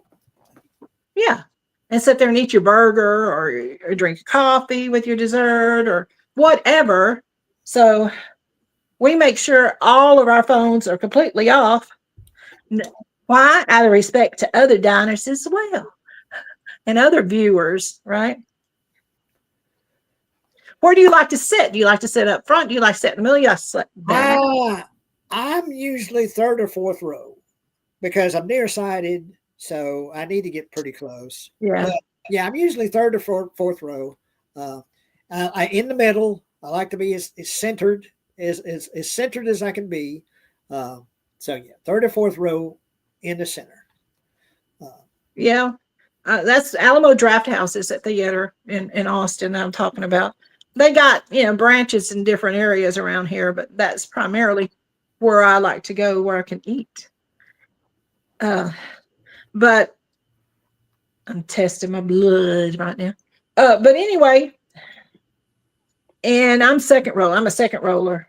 Give me second row. I'm okay. I don't want front where I gotta look up like that the whole time. And I don't want first row because that's still a little too much of an angle. Second row is my jam. Yeah. I don't know, Acres, if there's any film that I think needs a remake. What would you love to see reimagined in 2025? Honestly, Mystical, I'm not crazy about remakes. There's a few that I think are okay, think are pretty good. Of course, my favorite horror film is The Thing. I don't know if you consider that a remake, but for the most part, I don't care for remakes. There are a few that are okay that aren't, that are pretty good, but I'm all about the original, film. I don't care for remakes, and I can't really think of anything off the top of my head that I would want to see remade. I would like to see somebody. Now, my top 5 is Talented Mr. Ripley. Okay, they did a remake of that. I made it 5 minutes into that, and it sucks so bad. I'm like, no. If you can't give me Matt Damon, Jude Law, and Gwyneth Paltrow, no. But I think they could possibly remake Play Missy for me and use that little Timothy Chalamet as the DJ, as Clint Eastwood's. But they'd have to be really, really good at casting the rest of the people. It's going to have to be top notch, or I don't care for it. Well, I think they already did remake it with Fatal Attraction. Play Mystery for me. So no. I know it isn't a direct remake, but it's not. It's different. It's heavily inspired, I would say. Well, yeah. I give you that. I disagree with you, but completely different movie. Blair says the last 2 Halloweens were rough. They need to reboot that franchise as soon as possible. No, they do not. I disagree with that, Blair Hathaway. Here, I have said this before. I never thought Halloween should have got 1 sequel. I think the original Halloween has a perfect ending. I do too. Yeah. I did not want to see Michael Myers return, even way back in the day. I finally broke down and watched those damn sequels last year because of people saying, you got to watch the Halloween sequels. Some of them I thought were okay. I enjoyed some of them, but I still maintain it should have stopped with the first film. I love Halloween 3, but that isn't a Michael Myers film. But yeah, I disagree. Never again do I want to see a Halloween film. I didn't watch the last 2 films. I watched that Halloween film in 2018. I thought that was all right, but I've always been one of the very few people that never thought Halloween should have ever had a sequel. I never thought Michael Myers made a compelling franchise character that keeps returning because it's just a guy with a damn William Shatner mask and a knife. You could put me in that costume. No, Yeah, I'm real short. yeah. I disagree, Blair. It should not be rebooted. I do not want to reboot Halloween, and I don't want to see any more Halloween films. Now it's A a perfect remake time. of Blazing Saddles, but of course, no. One of my favorite comedies. Talk about racism, but it also makes the racist people in Blazing Saddles makes them into fools. They're fool. Even back then, it made a statement about racism and about how stupid and silly it is. And I love Blazing Saddles, but yeah, you couldn't remake There's Blazing. no way. There's a lot back in the day, y'all. It's like you couldn't remake All in the Family and the Jeffersons and so many TV shows that couldn't be remade now and movies that couldn't be All in the Family. Are you kidding me? All in the Family. But also you have movies like Terrifier 3 and The Substance that are really pushing the envelope these days too. Now they don't deal with racist subjects, but as far as really gruesome imagery and things like that, it's kind of becoming more prevalent now, or more. You're seeing some really disturbing things. And Terrifier 3 became the most successful unrated movie of all time. It made a lot of money. So, um, and Mystical says, unpopular opinion, but I would love to see a reimagining of the first Jurassic Park someday, but none of the family-friendly adventure stuff. Make it straight up horror movie. Yeah, that's what dinosaurs in a really scary Jurassic Park film. Yeah, I watched those last Jurassic Park films, and I just thought, like I say, it's family-friendly, and there's no real heart to it, and it doesn't really get scary. There's another one coming out. I don't know if they're going to kind of the word is they're going to sort of reimagine the original film with the new one that's coming out, but I don't know if that's going to be the case or not. And see, the very first one is the one I really enjoyed because you get to see the dinosaurs in their okay, not natural habitat, right? But you get to see dinosaurs that are animated that you never thought you could see. Not I don't know if animated is the right word, but anyway, I like the first one a lot. Yeah, I love the first one, and the computer effects still really hold up in that first film. It's one of the first movies to use computer effects. Might have been the first one, and to use a lot of computer effects, and it still really holds up. It's still really yeah, that little girl, where'd the goat go? And I think maybe Blair is being funny here. The Halloween 5 is a masterpiece. No, it's not. It's not a masterpiece. Now, listen, I was going to put my disclaimer in, and I didn't get a chance. So let me put my disclaimer in. Why the world is so beautiful? A lot of people have different opinions. That's okay. Well, and Mystical says Michael Myers is more than a man in a mask, though. He's the personification of pure evil. According to John Carpenter, he's supernatural. Yes. Well, I'll give you that. Yeah, he keeps coming back from the dead, don't he? No, he don't. Well, he might have. I don't know. But I agree with what you're saying there, Mystical. But I think that personification of pure evil is perfectly captured in the first film. And I think that's where it should have stayed in the first film. That personification of just evil. No real driving force other than just evil. I think that's captured perfectly in the first film. And that when Michael Myers is there and then he's gone, where did he go? I don't want to know where Michael Myers went. I love that he disappears and you don't know where he went. And I didn't want him to come back. Maybe you say he's more than a man in a mask. He's the personification of evil. Yes, I agree with that part, but I still didn't want any sequels. Father of the Bride is the best Steve Martin movie. I don't know if I agree with that. I like that, but I think my favorite Steve Martin performance is in Little Shop of Horrors as the dentist. I love him in a lot of stuff, but yeah, Father of the Bride. But that's a family-friendly kind of movie, I like Steve Martin kind of going crazy, a little nuts, but Yeah. But you couldn't stand Robin Williams. Well, I love Robin Williams. I love the man as a straight actor, but I didn't care for him as a comedian. Uh, I wanted to reach through the screen and strangle him when he, oh God, I couldn't stand that stuff. And that's where he made a lot of his money. But he was a great straight actor. 1 hour photo. He's so creepy in that. And That was really good. there's so many other films. He's really good as a serious actor. He was great, but I didn't like him as a comedian.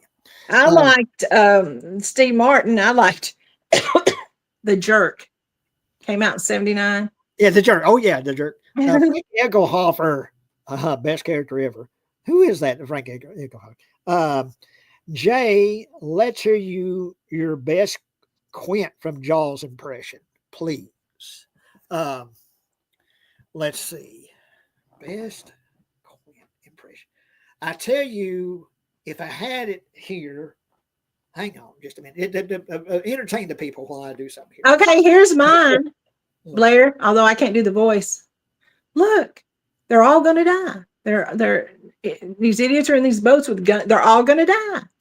I like that. When they're like, we'll go get him, and there's 50 boats out there with yahoos and these little bitty boats and their guns. Yeah, they're all going to die. And he turns around and walks back down the pier. I love that. That to me. Well, that isn't Quint. That is what's his name? I thought that was Quint. The oceanographer. Oh yeah, I was wrong. Yeah. Quint. Oh yeah, Jay can do. You can do a speech to a T. Well, hang on just a minute. The speech he does. Yeah, hang on. In the boat, telling me to hang on. He thinks he's gonna make me quiet. It ain't gonna work. But they say one of the funniest movies. I'm stuck on Steve Martin. I just love him because he's from Waco, Texas. Is Planes, Trains, and Automobiles. And that was funny. Yeah, I watch that every Thanksgiving. Oh. Yeah, well, look, Jada knocked herself out. So how y'all been? I can't see your comments, but we can talk. Jada knocked herself out. Well, just a minute. Oh no, he's back. Okay. Hang on. Okay. All right. And I can't do the good impression, but this is one of the best scenes ever captured on film to me. Japanese submarine slammed 2 torpedoes into her side, Chief. I was coming back from the island of Tinian and late, just delivered the bomb, the Hiroshima bomb. 1,100 men went into the water. Vessel went down in 12 minutes. Didn't see the first shark for about a half an hour. Tiger, 13-footer. You know how you know when you're in the water, Chief? You tell by looking from the dorsal to the tail. Well, we didn't know because our bomb mission had been a secret. No distress signal had been sent. They didn't even list us overdue for a week. Very first light, Chief. Sharks come cruising. And we formed ourselves into a tight group, kind of like old squares in a battle like you see on a calendar of the Battle of Waterloo. And the idea was, shark comes to the nearest man. That man, he starts pounding and hollering and screaming. Sometimes the shark go away. Sometimes he wouldn't go away. Sometimes that shark, he looks right into you, right into your eyes. You know the thing about a shark? He's got lifeless eyes, black eyes, like a doll's eyes. And he comes at you. He doesn't seem to be living until he bites you. Then those little black eyes roll over white, and then, you hear that terrible high-pitched screaming, and the ocean turns red. In spite of all the pounding and the hollering, they all come in and they rip you to pieces. And yeah, one of the best scenes ever captured on film is the Indianapolis scene. So Yeah, and you used to know that by heart. I can still do some of it, yeah. Yeah. And we did a watch along for it, and I enjoyed reading that. I love. But well, like I said, one of my favorite scenes ever. Um, Mystical, I disagree. Mystical, stand up. No, I don't think he's hilarious. I never Ah, did like Mystical. I him. loved him. Jay, I think maybe because Robin was too much like Jay sometimes. But no, I loved him. Um, but if you're ADHD trying to watch Robin Williams, I can see where that would maybe drive you I totally don't know. insane. Did not. It did not work for me.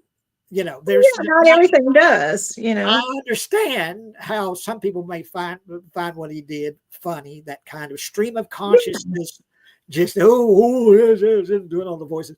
But it didn't work for me. I found it annoying to the extreme. Uh, I loved it, but Kathy and loved it. I miss him. But Rick, I do miss him. Rick Moranis and John Candy were two of my favorite actors. Wish they could have done more together. Yeah, I agree with that. Roxanne was a great movie. Yeah, with Steve Martin, Roxanne, with the nose. Um, the Three Amigos.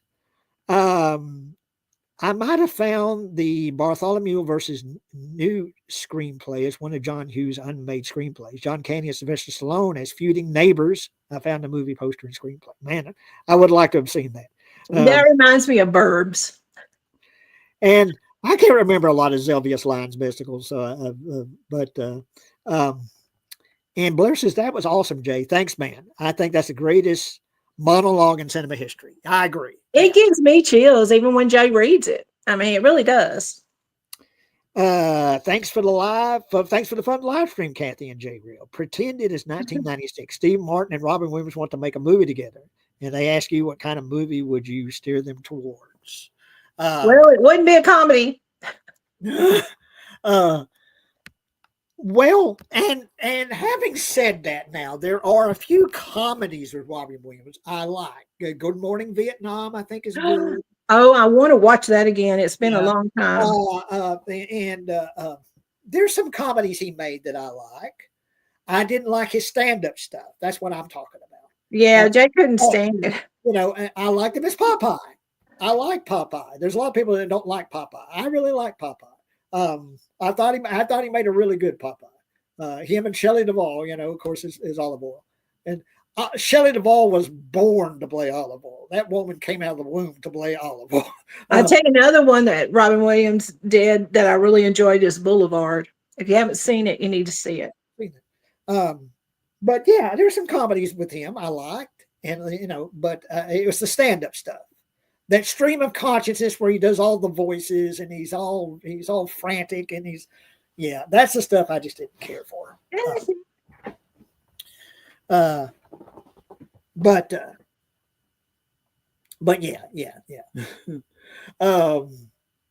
But yeah, this has been a good one. We'll go on till 2:00. My time. I was going to say, is he just shutting us down? Y'all, I've enjoyed y'all's company. Well, this has been a good one. Jimmy too, but y'all. It's about 10 till 2. We'll go on till 2:00. And as I always say, if you guys will hit that thumbs up and helps kind of spread the word. I noticed the last few days I've got a few more people, a couple of more people join the channel. Yeah. That's good. So yeah, we want to keep growing this, and certainly appreciate everyone that's chimed in, that's talking today and participating. But yeah, please hit the thumbs up and let other people know about it. And watch Robin Williams appearances on Late Night with Craig Ferguson. Hilarious stuff. Well, see, I love that, and that's what drove Jay insane. Well, yeah, he would be on Letterman and Johnny Carson Tonight Show, and then when Jay Leno took over, he would often be on there. And Jay just couldn't stand him. I'm sorry, just could not stand him. There was a movie that Robin Williams did in 1983 called The Survivors, and I really like it. You remember it? Had Walter Matthau, him, and Jerry Reed. Yeah. Having both lost their jobs, two strangers become unlikely friends after a run-in with a would-be robber It was actually a hitman with a grudge against the two of them. Uh, But I liked it. I've uh, never seen Moscow on the Hudson. I mean, I like Mrs. I liked him in Mrs. Doubtfire. Yeah, And Hook. It's been a long time since I've seen Hook. I remember going to the theater to see that. Steven Spielberg directed. Um, and yeah, I need to see Hook again. I thought he was I thought he was pretty good in Hook, but um, the movie itself I thought was kind of disappointing. I remember at the time, but it's been so long since I've seen Hook. I needed to. And then speaking of Dustin Hoffman, is Captain Hook, in that movie. He was fun, Dustin Hoffman. Um, he also liked Bicentennial Man, charming little flick. Yeah, yeah, I liked Dead Poet Society. That yeah. came out in 1989. Robin Williams, When you talk about Mrs. Doubtfire, yeah, Robert Sean Leonard, and Ethan Hawke. yeah, I like Mrs. Doubtfire because, like I say, yeah, there's some comedies, but the thing is, in a movie, he's working with a script. You see, uh, he's he's playing a character and he's working with a script. It isn't just him just going nuts, you know.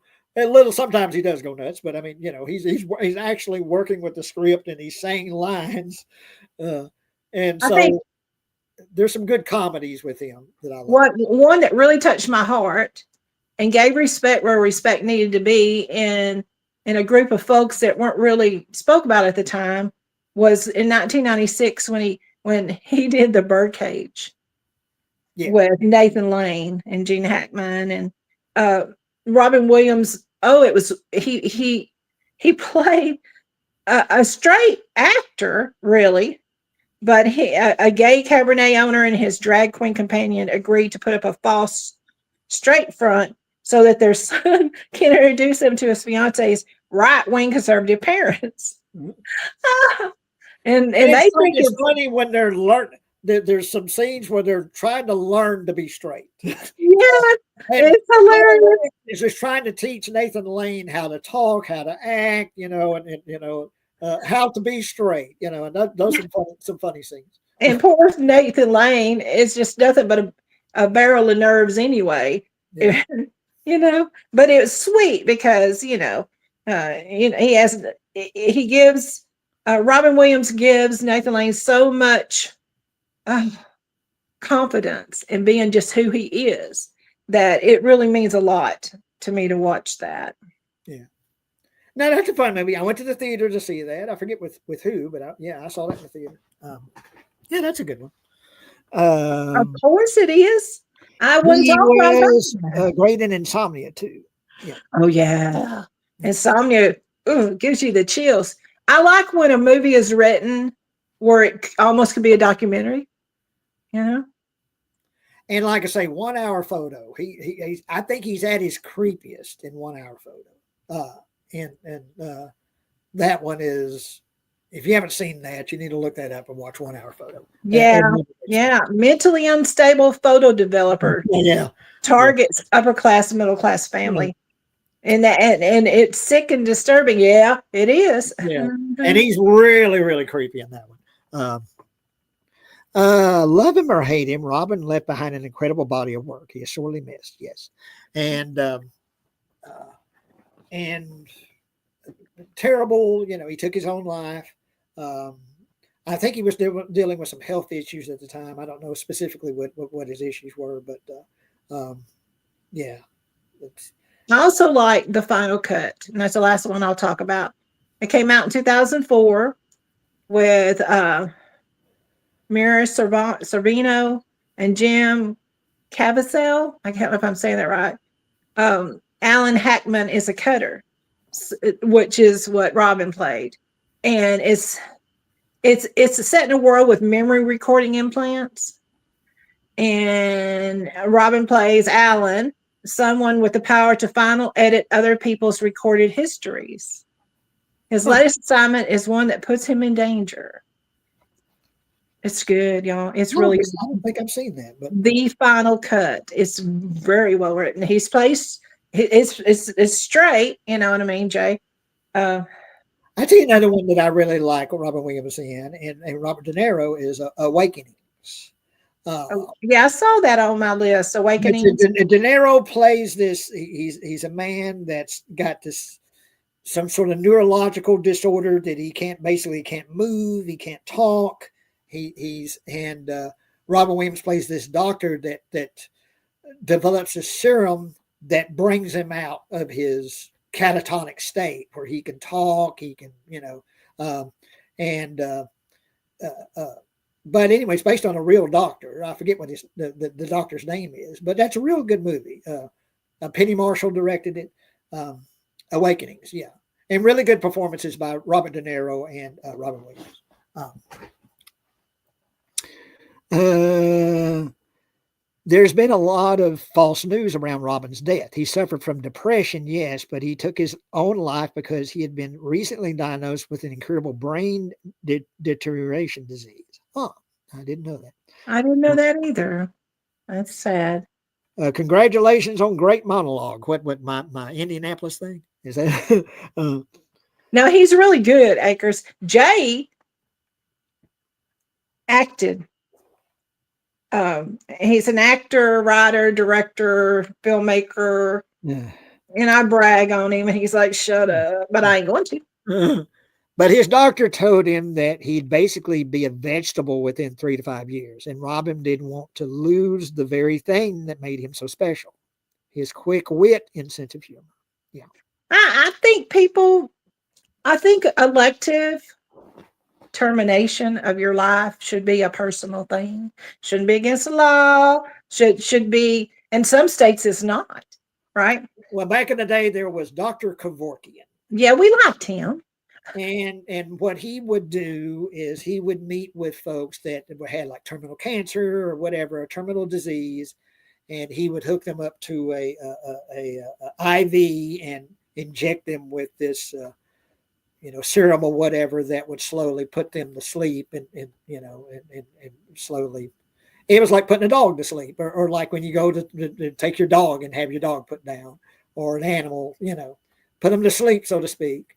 He was putting people to sleep, and he had to stop doing that, Dr. Kevorkian, because it was not it was considered mercy killing. Entirely legal to do that. Yeah, it was considered mercy killing, which was against the law. Yeah, but yeah, Dr. Kevorkian. Now see, it's 61 degrees, and it's supposed to get up to 71 today. Well, yeah, but like I say, that cold front coming in today. Right now, it's nice. It's warm in here. The sun. Yeah, it says 61 feels like 57 because. Yeah, and they said overnight it's supposed to be like in the teens, or something. Well, like here or something. Here it's supposed to get Jay. Tonight it's supposed to drop down to 29 degrees. Yeah, and then for the next like 5 days, it's supposed to be like in the I have to remember to open my cabinets. But what I want to do is it's supposed to be sunny tomorrow. Just cold, but it's supposed to be sunny. So I would open my windows, open my curtain on my door, get the sun shining in here. I may still have to run propane. We'll see how cold. Do you drip your water? But see, I don't have water hooked up inside the house. Oh, you've got it all. I opened that up and let that drip out that faucet outside. Yeah. But hopefully that will be okay. And Kathy, do you like to perform too? Can you do a monologue from a movie that you choose? That was amazing by Jay, and that was great. Bravo. Well, thank you, Akers. No. I did. Hey, Akers. If you want to hear me though, chit chat about this, that, and the other, and then some. Yeah, join her channel. I have my own channel, and you can go to YouTube and just put in Texas Nana's NANA' place, and I get in the kitchen and I talk about food. I talk about grandkids. I talk about the weather, being single, being happy, being me, and I chit chat. Really, is what I do. I call it, a lot of times you'll see it'll say chit chat, kitchen chat. And I'm going to put up another video next week during this week when it's so dang friggin' cold, and I'm going to record a ghost story. I had a real life one, Believe it or not, I do because it happened to me. Never did believe till then. And then I put up another ladies, which people have really enjoyed watching. So Texas Nana's Place is me on YouTube. And I have a lot of fun with it. I really do. I started because I live alone and I love living alone. I play on my Nintendo Switch. I watch movies. I watch TV. I get up, but I got to thinking uh, when I was cooking, I was throwing away too much food because I'm not good at cooking for just me. And I'm not a great cook by no means. But my cousin, Joy, sent me this cookbook. And it is our favorite recipes for 1 or 2. And it's got 60 recipes in it, right? So I use Walmart Plus to deliver to my house. And I think I've already got stuff together where I can cook some of these. And I'll be cooking and talking. My videos are never as long as it is when I talk on Jay's channel. I talk too much. But they're usually around 20 minutes. So you're not having to hang in there and listen to me talk about everything too long. But anyway, if you want to check me out, please do. This and for January, I'm doing a giveaway. I do giveaways. I didn't do one in December, but in January, I'm going to do a giveaway of an Amazon gift code. And I put all my followers in a random draw number wise, and the number it lands on, I've looked that person up and I'll send you, I'll announce it on the channel, and I'll send you, if you leave a comment, I can send you a message. And that's how I do it. That way you don't have to exchange your address. I don't either. And but I can still do giveaways.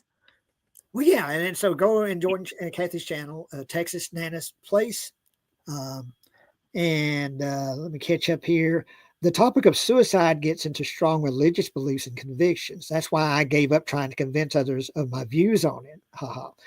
It always ends up in an argument about religion. And Night Listener and Insomnia and 1 Hour Photo were good too. Yeah, I mean, particularly 1 Hour Photo. Oh, yeah. I saw Survivors. Thanks, Kathy. That was a fun one. Survivors was good. And would you have liked sequels to Good Morning Vietnam, such as Good Morning Berlin or Good Morning? No, the Good Morning Baghdad. No. The first one's fine. I don't need a sequel to. Yeah, and I don't either. And see, there are a tiny bit of remakes out in the world that I like, but I'm more diverse in what I watch than most people in the world. I like the old school Westerns. I like current Westerns. I loved Horizon. I just watched it on Netflix, I believe. And it's really, really good. I love Westerns. I love war movies. If somebody comes out and they got to go back lines, and I love that. I like to watch the TV show Navy SEALs because they do a lot of that. I like few comedies, about that many comedies and about that much horror. I like horror. I enjoy horror. I've watched horror my whole life, but I lean more towards mysteries and thrillers like Gone Girl, things like that. That's more what I look for. On YouTube, I watch a lot of true crime, reenactments and stuff. And so that's my cup of tea.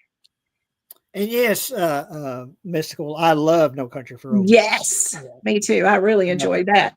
And Tombstone, and I mean, we could go on and on and on. Tommy Lee Jones in that is great. And what was the actor? Didn't he win best supporting actor or something like that? Who plays the bad guy in that, or what was that actor's name? But I love him in that. I love No Country for Old Men. But I think I'm going to wind down here. Yeah, he's done. This has been a good one. We've cut loose here, and thank you everybody that's chimed in today. Y'all got some good stuff here. We've had some good.